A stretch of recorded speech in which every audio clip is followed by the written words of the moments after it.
How is Israel and its partners really looking at getting the hostages out? We just saw video of one of the hostages who has been badly injured by the Hamas in their custody. Yeah, I saw that video as well this morning. It hurts to see that video as an Israeli, you can imagine. But we're talking about a scenario of 250 kidnapped that we are aware of, potentially more. As days go by, we recognize more and more of bodies compared to kidnapped and missing. And that's a scenario we haven't prepared for. We had kidnapped in the past Gilad Shalit, if you remember, a single solitary soldier. Here we're talking about over 200. The Prime Minister came out on the first day and said openly, we will do everything we can to get the kidnapped back. And that's what we're doing.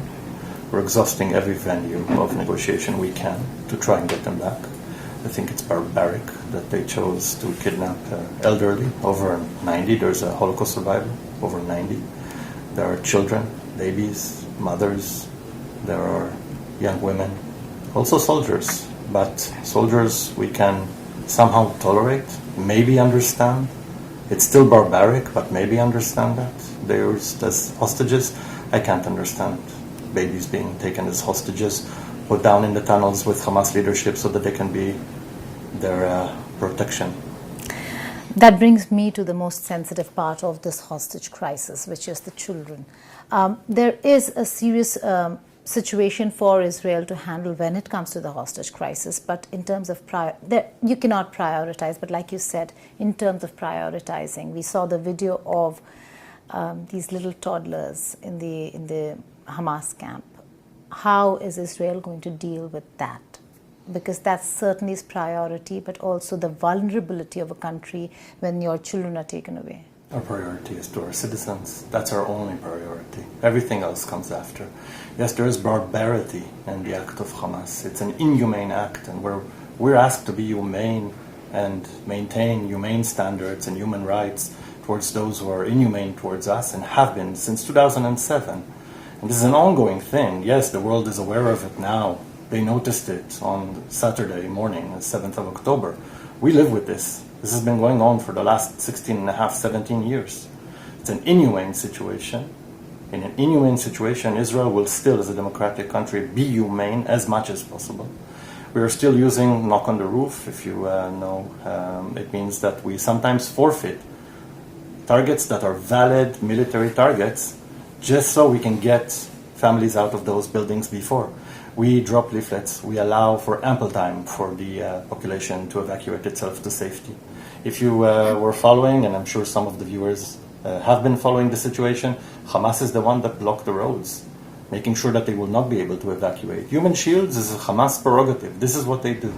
Okay, we'll come to what the situation in Gaza is, but before that, the military offensive. A very important conversation that's happening is about whether if there is going to be an offensive within Gaza. Is Israel looking at that, going into Gaza? No question. We are going to uproot Hamas. The offensive, the land incursion will happen, at least in the northern part. It's a matter of convenience for us, military and tactical convenience to wait to the right moment, and also to exhaust the options to release the kidnapped. But there's no question that there will be an incursion, and there's no question that Hamas will be uprooted.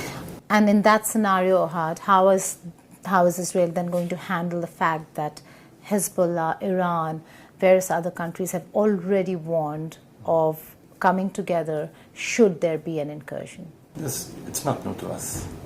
We hear the threats of Iran and Hezbollah on a daily basis. I don't mean to belittle them in any way.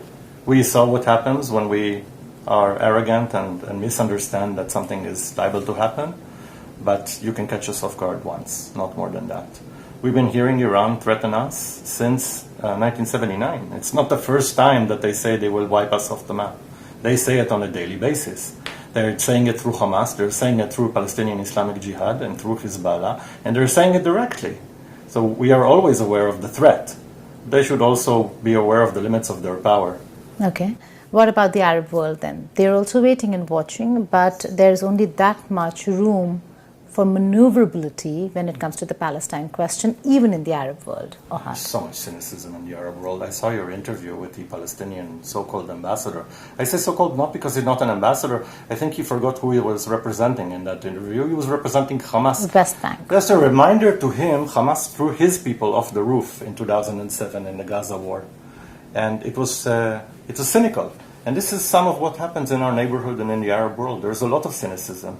They root for us when we are seen as the protagonist that will protect from Iran, and they hate us when our children are murdered and kidnapped. Not all, of course. It's not monolithic anymore. UAE has shown a very good stance, a very brave stance as well, I have to say. There are those that do positive things covertly. I won't name names, but some of the countries, some of the Arab countries that are long-standing allies or at least partners of Israel are doing a lot to release the kidnapped. So there are those that will do overtly, covertly, and there are those that are just cynical, just horribly cynical. Which is why we saw the entire trip of Antony Blinken, the U.S. Secretary of State. After he visited Tel Aviv, he went to all these other very important critical Arab nations, and he went back to Tel Aviv. In terms of cooperation with the United States of America, there is an announcement on humanitarian aid that now needs to start getting into the Gaza Strip. How will that stand with your decision to cut electricity, water, and food? So, two things. First of all, by rules of law, we have to maintain basic humanitarian situation within the Gaza Strip. And we are at war. Basic humanitarian situation means people have access to food, water. Electricity is not a part of that. The only reason they need electricity is to produce the water that they are desalinating. Okay, that's first of all. They also, I remind the viewers, they also have a border with Egypt. Is Egypt supplying any of these things? Has it ever supplied? No, it never supplied. We supplied about 10% of their water usage. They supplied about 90% from desalination. The electricity needed for that can be inserted into the Gaza Strip. That is a humanitarian effort that we may allow. They need to also do their humanitarian part, which is release the kidnapped. Where's the humanity in what they did? Let's go back to the morning of the 7th. When they crossed the border en masse, 2,900 of their terrorists, and slaughter and butcher, there is nothing humanitarian about that. So is it conditional? Because the announcement had been made that you're going to cut electricity, food, and water. But is it conditional that we will start if you release? We don't want to see a humanitarian crisis in Gaza. And if you notice, a lot of the efforts are going towards the southern part of the Gaza Strip, where we're trying to get the citizens evacuated. They should have more motive to go there anyway. I wouldn't say conditional, but I would say we are very wary of what we allow Hamas to have, and it's Hamas that is receiving these things. They are the ones in charge of Gaza, and the way they utilize things that they receive has always been negative. When they take electricity, it's not going to go to the desalination plants. They don't care about the water for the citizens of Gaza. It's going to go directly underneath Shifa, where their headquarters is, to make sure that they can run their operations and continue firing military aspects of their program towards Israel. So the humanitarian aid is going to be food and water. Food and water is the basics and they are what we need to supply, and what we need to do humanitarianly, we will do. That is clear cut. But what they do with it afterwards, that is also clear cut. We've seen every single effort, both ours and the international community, turn into fireware and arms being fired into Israel. Okay. And finally, Ohad, before I let you go, the fact that we are talking about evacuation, even if it's about the civilians, women, children, how do they get out? Because the Rafah crossing is shut, the Israeli borders are shut. So many are calling it an open prison and have been calling it. Having said that, but how is the evacuation plan going to take place if Israel is asking them to evacuate to where and how? Who destroyed Erez Crossing? I posed the question back to who destroyed Erez Crossing? Hamas destroyed Erez Crossing on the morning of the 7th. Rafah. Who bombed Rafah? Hamas bombed Rafah. Check me on this.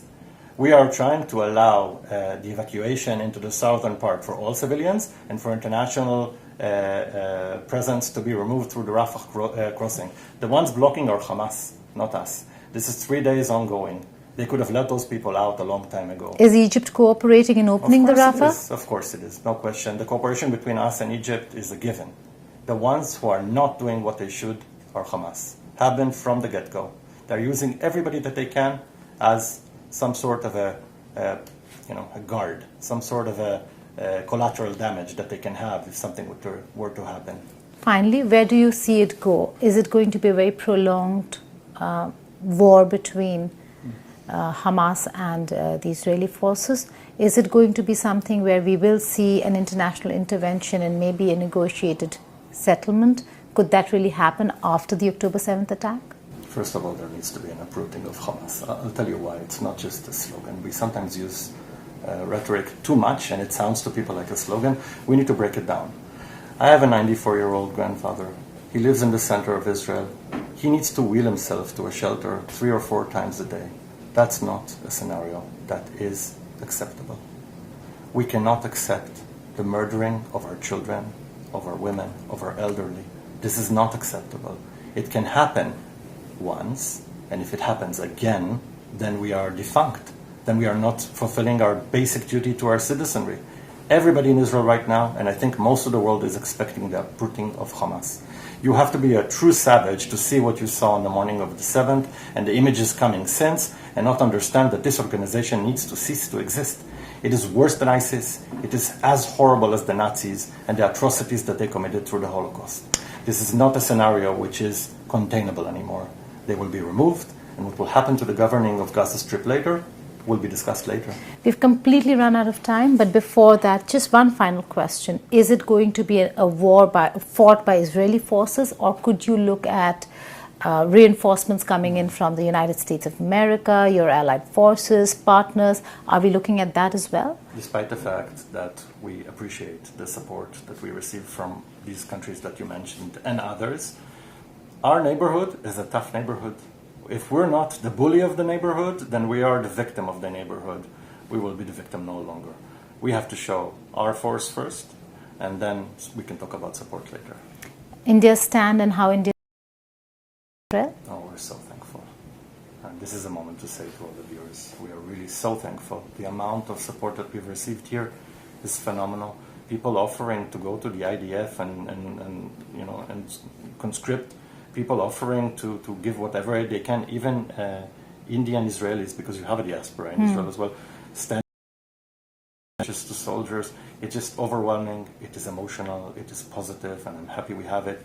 The comments made by Prime Minister Modi, they were so unequivocal, so positive, very important to us. We've heard some Indian origin Indians also missing and one dead, but there's a confirmation that they're Indian origin Israelis and not Indian nationals. Can you just throw some light? I can't confirm that. Okay. It's not that it's wrong, but we can't confirm it. The families are still in a state where they need to be informed. We need to be as sensitive about that. Thank you so much, Ohad Kaynar, for joining us here on India Today.